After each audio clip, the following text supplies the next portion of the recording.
গ্রীষ্মকাল শুরু, যেহেতু এখন বেগুনের সিজনও শুরু, তাই দেখেন আমাদের গাছ ভরে কত বেগুনের ফুল এসেছে। এখানে দেখেন শুধু একটা গাছ না, আমি আরও গাছ দেখাচ্ছি।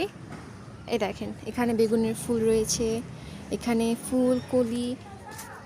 এই দেখেন একদম ঝাঁকে ঝাঁকে ফুল এসেছে।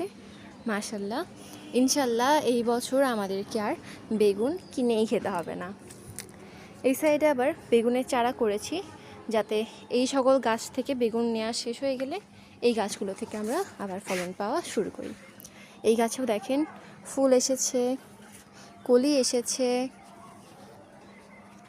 নতুন নতুন শাখা প্রশাখা এখনও বৃদ্ধি হচ্ছে। আর বেগুন গাছ কিন্তু অনেক খাদ্য পছন্দ করে, এর কারণে বেগুন গাছে অনেক পরিমাণে খাদ্য খাবার দিতে হয়। এদিকে তো বেগুন গাছ আছেই, এই সাইডে বেগুন গাছগুলো দেখেন।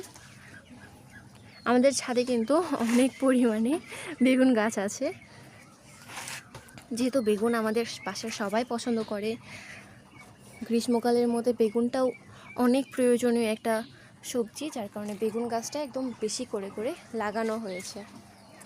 বেগুন গাছের পুষ্টিগুণেরও তো কোনো শেষ নেই। বেগুনে থাকা অ্যান্টিঅক্সিডেন্ট, ভিটামিন এবং ফাইবার আমাদের দেহের অনেক কাজে সাহায্য করে। আমাদের হজম শক্তিতে সাহায্য করে, চুল ও ত্বকের যত্নে সাহায্য করে, তার সাথে সাথে আমাদের হৃৎপিণ্ডেরও অনেক সাহায্য করে। আবার কিছু গবেষণায় তো এটা প্রমাণ হয়েছে যে বেগুনের মধ্যে যা যা থাকে সেটা আমাদের ক্যান্সার প্রতিরোধে সাহায্য করে। আচ্ছা, যাই হোক, আপনারা তো নিশ্চয়ই বুঝতেই পারছেন আমাদের সব গাছে কত পরিমাণে ফুলের কলি আসছে, ফুল হয়েছে মাশাল্লাহ। আর কিছু কিছু কিন্তু ছোট ছোট বেগুনও হয়েছে। এই টাইমে যদি ইঁদুর উৎপাত করে তাহলে কেমনটা লাগে বলে। ইঁদুর এসে এর আগে আমাদের কয়েকটি এরকম ছোট সাইজের বেগুন খেয়ে খেয়ে চলে গেছে।